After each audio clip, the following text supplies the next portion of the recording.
I think of my own pieces and the images I work with as little snapshots of places I've been. I've had a lot of people tell me it looks old-fashioned, and I take that as a compliment.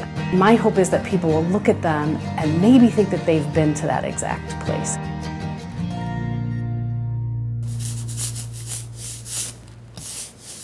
"99% of the time, my images start from life. I have this love of history and of old architecture.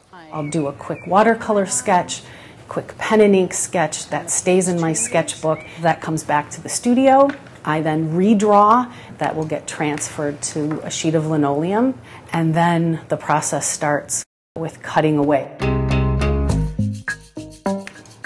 I really do like the method of carving. There is something about making negative marks in the linoleum. This is the time where I wish I was ambidextrous. I mean, there is something very methodical about just cutting away, because I feel like my right arm and my right hand are so much stronger than my left. You know, you get the right music going, and I could work until I can't quite feel my hand hold the tool anymore. And the Bengay.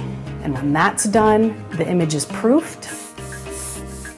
Good sticky black relief ink is rolled on top with a nice fat brayer.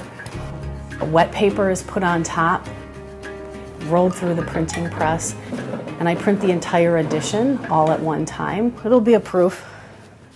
I'm pretty happy. I hand color each one individually, and I work at them all at the same time so that each color can remain as accurate on each edition in that line. I start with the lightest colors.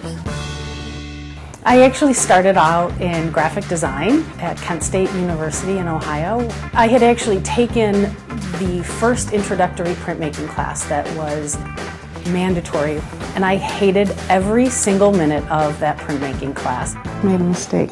After about 2.5 years, I really missed the smell of paint and getting dirty and chalk on my hands and under my fingernails, and I left graphic design and ended up helping to run the department as an undergraduate student and have never turned back. So while we're sitting out here, we have this huge, beautiful building in front of us. I started working with the Oak Park Education Foundation. I'm going to give each of you a set of watercolors. The Oak Park Education Foundation is a privately funded nonprofit group that puts practicing artists and professionals into a classroom to engage students with hands-on learning experiences that somehow relate to real life. I'm going to show you how I start. I had really never done anything quite like that, and from there it sparked something in me that actually prompted me to apply to graduate school. Oh yeah, okay, nice.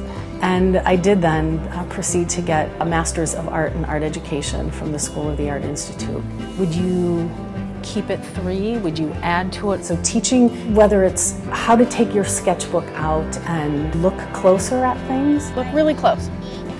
I tell my students all the time that when you're posed with a question, unlike a lot of other things in life, art allows you to have multiple answers. It really starts forming the idea of a lifelong learner